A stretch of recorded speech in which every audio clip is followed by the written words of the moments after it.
सखर की अदालत में रज़ा ज़ंगे जो केस की ॿुधणी थी आहे। अदालत ॿीहर अॻूणे CI इंचार्ज ऐं SHO सूदो 3 एहलकारनि जा वारंट जारी करे छॾिया। ॿुधणी दौरान रोहिड़ी जो DSP मुश्ताक शाह ज़मानत कराए अदालत में पेश थियो। अदालत DIG खे 3 एहलकारनि खे 10 मार्च ते पेश करण जो हुकुम ॾेई छॾियो आहे। ब्रेकिंग न्यूज़ अवां सां शेयर कयूं पिया।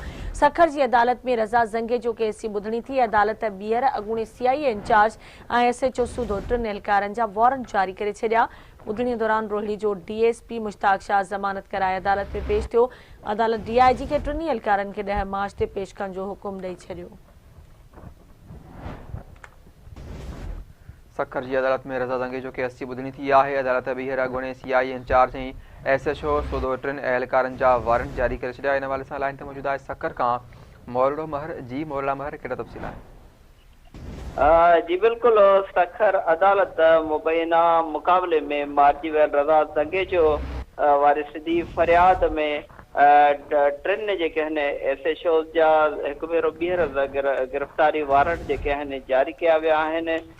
सखर जे सेकंड एडिशनल सेशन जज जी अदालत मुबैना मुकाबले में मारिजी वियल रज़ा ज़ंगे जो बाढ़ वारे वाक़े खिलाफ़ सिधी फरियाद जी जेका आहे दरख़्वास्त जी ॿुधणी कई आहे। ॿुधणीअ दौरान सिधी फरियाद में जवाबदार तौर नामज़द DSP मुश्ताक शाह, SHO सनाउल्लाह खुहारो ऐं अहलकार जेके आहिनि उहे पेश थिया आहिनि। जॾहिं त अदालती हुकुम बावजूदि अॻूणो CI in charge Ayaz Khero, SHO Ziyad Noonari, वनफा इंचार्ज मलक अब्बास पेश न थिया।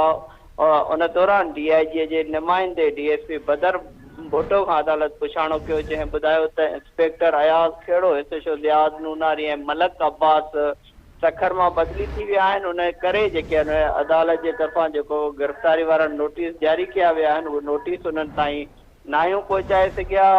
उन दौरान जेको आहे अदालत वकील फारूक जतोई मूजिबि हिकु भेरो ॿीहर रज़ा ज़ंगे जो खे मुबैना मुक़ाबले में मारण वारी सदी फरियाद में अदालत इंस्पेक्टर अयाज़ खेड़ो, SHO ज़ियाद नूनारी ऐं मलक अब्बास जा ज़मानत न थियण जोगा गिरफ़्तारी वारंट जारी करे 10 मार्च ते DIG खे जेको आहे उनखे पेश करण जी हिदायत कई वई आहे।